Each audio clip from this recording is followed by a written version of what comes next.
我哋呢度咧雞髀咧就有兩隻咧就比較大啲，大約係700克啦。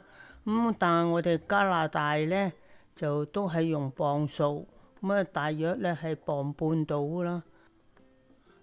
我哋將啲雞髀返嚟咧洗乾淨佢之後咧，我哋咧就切開斬開佢一嚿嚿。若果唔想斬咧，就可以買雞翼，或者將啲雞翼斬開2嚿咁就算啦。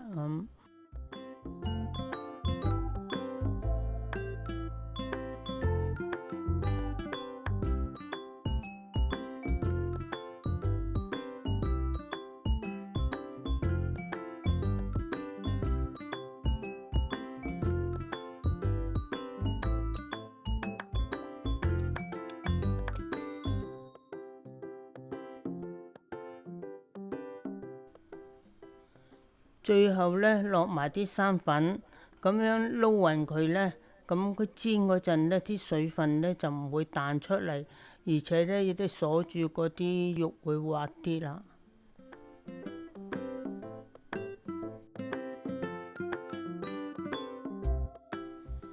我腐乳4件，加水3湯匙，將佢咧就攪溶佢，到煮嗰陣時咧就容易啲。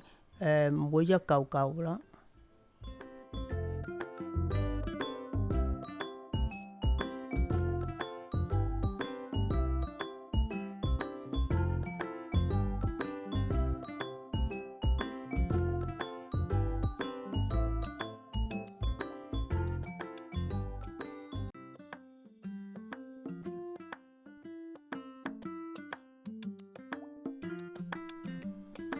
我哋將啲雞咧倒落去，扒返開佢，唔好重疊。咁樣煎到兩邊咧都金黃色。